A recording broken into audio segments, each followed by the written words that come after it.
ఈ రోజు నుండి రోహిణి కార్తీ ప్రారంభమైంది. రోహిణి కార్తీలో రోకళ్లు పగులుతాయని కూడా పెద్దలు చెప్తున్న మాటలు నిజం కాబోతున్నాయి. ఉమ్మడి నల్గొండ జిల్లా వ్యాప్తంగా కూడా ఎండలు దంచి కొడుతున్నటువంటి పరిస్థితి కనపడుతుంది.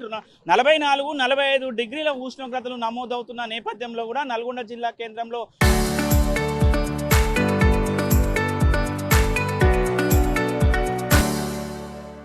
రోడ్లన్నీ కూడా నిర్మానుష్యంగా మారుతున్నటువంటి పరిస్థితి కనపడుతుంది. విజువల్ కూడా ఎవరు కూడా బయటికి రాలేని పరిస్థితి కనపడుతుంది.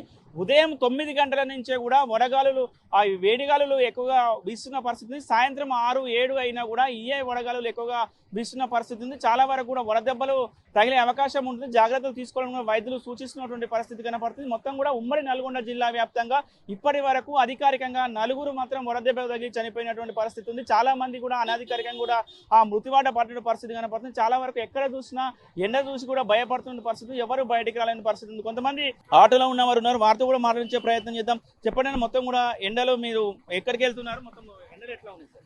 మునుగోడు గంటలు బాగున్నాయి. గతంలో మీ చిన్నతనంలో కానీ మీరు చూసినప్పటి నుంచి ఎండలు అప్పటికి ఇప్పటికి ఇప్పుడు ఎక్కువనే ఉన్నాయి ఎండలు. వస్తున్నారు సార్ ఎవరైనా? పబ్లిక్ కూడా వస్తున్నాయి, గిరాకులు లేదు. గిరాకులు ఎట్లా నడుస్తుంది మరి మీ ఆటో? మామూలుగానే ఎట్లా వస్తుంది, కొనసాగుతుంది ఈ 2 నెలలు? మామూలుగా ఎట్నో అట్లా వెళ్ళదీస్తున్నాం. 2 మంది అయితే ఒక్కరు ఇద్దరికే వస్తున్నాం. ఒకరిద్దరితోటే వెళ్తున్నారు. బస్సులు పిరిగి పెట్టిన కానీ అంత ఆగమాగా ఉంది పొల్యూషన్ మొత్తం. రైట్, ముఖ్యంగా కూడా చూస్తున్నాం ఎండ తీవ్రత ఎక్కువ ఉన్న పరిస్థితి. మనం ఎక్కడికి వెళ్తున్నారా? కుర్రోడు సార్, ఏంది ఎండలు ఎట్లా ఉన్నాయి? ఎండలు బద్ద ఎరగొడుతున్నాయి.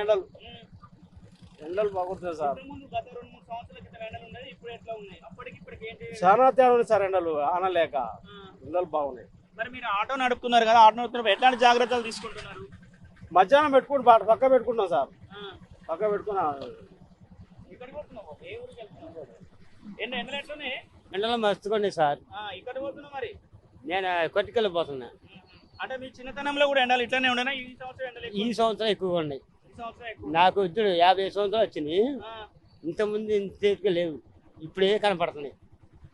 రైట్, మొత్తం కూడా చెప్తున్న పరిస్థితి ఉంది. ఎవరిని అడిగినా కూడా ఎండలు మాత్రము దంచి కొడుతున్నాయని కూడా చెప్తున్నారు. మొత్తం కూడా ఎక్కడ కూడా ఎండలు తగ్గట్లేవని కూడా చెప్తున్నారు. ముఖ్యంగా కూడా అధికారులు కూడా ఒకటే సూచనలు జారీ చేస్తున్నారు. అవసరం అయితేనే తప్ప బయటికి వెళ్ళొద్దు అని కూడా సూచనలు చేస్తున్నారు. ముఖ్యంగా కూడా చిన్నపిల్లలు, వృద్ధులు మాత్రము తగిన జాగ్రత్తలు తీసుకోవాలని కూడా సూచిస్తున్నటువంటి పరిస్థితి కనపడుతుంది. మొత్తం మనం విజువల్లో చూస్తున్నాం. ఎండ వేడి మాత్రము ఎక్కువ ఉంది. సాయంత్రం 6, 6:30, 7 అయినా కూడా ఇదే ఎండ వేడిమి వస్తున్నటువంటి పరిస్థితి కనపడుతుంది. మొత్తం మరొక 2-3 రోజులు కూడా ఇలాంటి ఎండలు ఎక్కువ ఉంటాయని కూడా చెప్తున్నటువంటి పరిస్థితి. మొత్తం కూడా చాలా జాగ్రత్తలు తీసుకోవాలని కూడా వైద్యులు సూచిస్తున్నటువంటి పరిస్థితి కనపడుతుంది. మొత్తం ఉమ్మడి నల్గొండ జిల్లా వ్యాప్తంగా ఉన్నటువంటి ఎండలపై ఉన్నటువంటి లేటెస్ట్ అప్డేట్స్. వీడియో జర్నలిస్ట్ కృష్ణతో అచ్యుత్, RTV నల్గొండ.